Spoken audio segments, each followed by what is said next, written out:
स्वागत है दोस्तों हमारे इस बेसिक नॉलेज प्लेटफार्म पे। और आज का जो बड़ा ही बढ़िया एक टॉपिक है कि गुणनखंड यानी फैक्टर। बहुत ही बेसिक कंसेप्ट है, बहुत ही साधारण सा एक कंसेप्ट है कि आखिर में व्हाट इज फैक्टर यानी गुणनखंड होता क्या है। गणित की अगर भाषा में बोलें तो फैक्टर क्या है, गुणनखंड क्या है। सामने आपको कुछ संख्याएं दिख रही होंगी लेफ्ट साइड में, राइट साइड में। तो आज थोड़ा सा बेसिक हम जानने की कोशिश करेंगे कि what is factor and what is HCF यानी हाईएस्ट कॉमन फैक्टर। तो इधर ध्यान से देखिए, कुछ संख्याएं दी हुई हैं 4, 8, 5, 9 और उसका गुणनखंड किया गया है, फैक्टराइजेशन किया गया है। तो सबसे पहले जानने की कोशिश करते हैं कि गुणनखंड क्या है। तो गुणनखंड अगर साधारण भाषा में बोलें तो किसी भी संख्या का गुणनखंड वह संख्या होती है जिससे भाग देने पर वह संख्या पूरी तरह विभाजित हो जाती है। अर्थात किसी भी संख्या को किसी भी संख्या से भाग देने पर अगर पूरी तरह से विभाजित हो जाती है तो इसका सीधा मतलब है कि भाई उसमें क्या होगा, शेष कुछ नहीं बचेगा। गुणनखंड में यही मेन पॉइंट है कि गुणनखंड किसी भी संख्या का गुणनखंड वही संख्या होती है जिससे भाग देने पर वह संख्या पूरी तरह विभाजित हो जाए, अर्थात कोई शेष नहीं बचना चाहिए। तो इस प्रक्रिया को गणित की भाषा में बोलते हैं गुणनखंड। जैसे मान लीजिए कि कुछ संख्याएं दी हुई है 4 का अगर हम गुणनखंड देखें तो 1 होगा, 2 होगा, 4 होगा। अगर परिभाषा से इसको अगर हम समझने की कोशिश करें तो सिंपल भाषा में अगर बोलें तो 4 को हमें गुणनखंड में खंडित करना है, यानी उसका खंड बनाना है। मतलब ये हुआ कि 4 जो है कौन कौन सी ऐसी टेबल है यानी पहाड़ा है जिससे ये पूरी तरह विभाजित हो जाएगी, यानी कि 4 किस किस पहाड़ा के टेबल में आता है। तो जैसे देखिए 4 जो है 1 के टेबल में आएगा, 4 जो है 2 के टेबल में भी आएगा और 4 4 के टेबल में भी आएगा। तो इस तरह से अगर देखें तो 4 का गुणनखंड क्या हो गया, 1, 2 और 4, जैसा परिभाषा में अभी हम लोगों ने जो समझा। तो देखिए यहाँ पे अगर 4 को 1 से भाग दें तो 4 बार में कटेगा, 4 को अगर 2 से भाग दें तो 2 बार में कटेगा, और 4 को 4 से भाग दें तो 1 बार में कटेगा।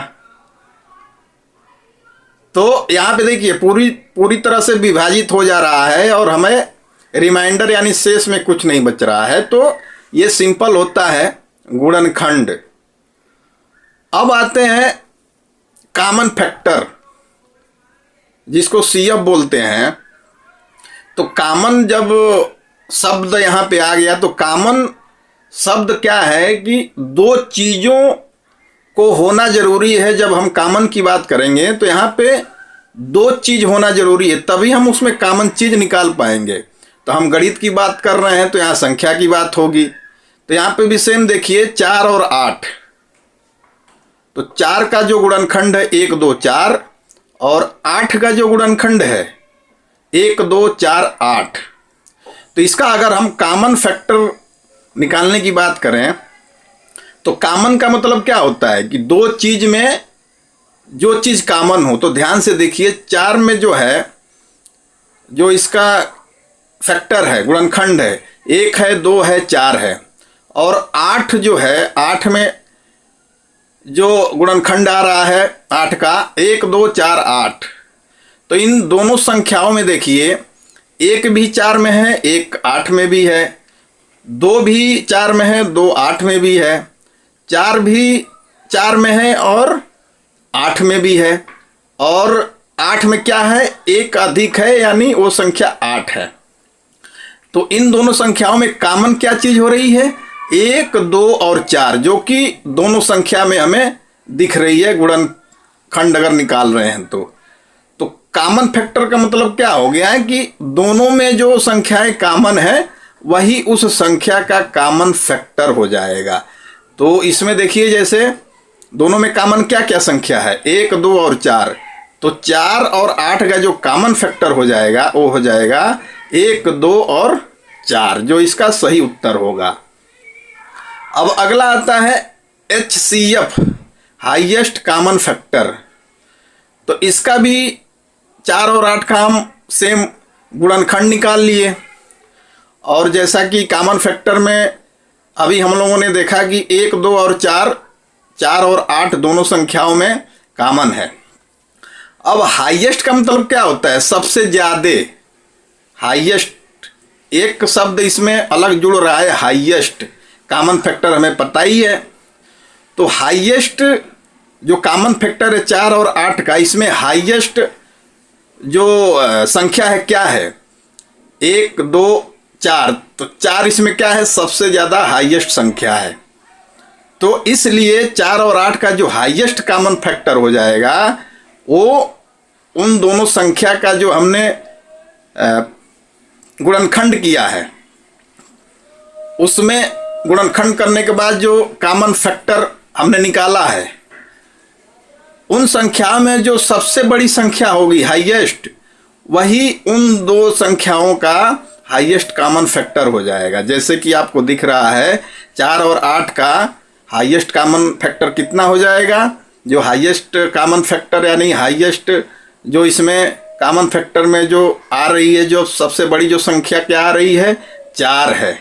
एक छोटा है, 2 भी छोटा है, और कॉमन फैक्टर में जो सबसे बड़ी संख्या आ रही है 4 आ रही है। इसलिए 4 और 8 का जो हाईएस्ट कॉमन फैक्टर होगा वो होगा 4, जो कि इसका सही उत्तर होगा। तो आशा करता हूं कि आज का जो एक बेसिक कंसेप्ट है समझ में आया होगा, और अगर समझ में आया होगा तो वीडियो को लाइक करिएगा, शेयर करिएगा और चैनल को सब्सक्राइब कर लीजिएगा। फिर मिलेंगे एक नए इसी वीडियो के साथ। तब तक के लिए स्वस्थ रहिए, मस्त रहिए और अपने अपने काम में व्यस्त रहिए। नमस्कार।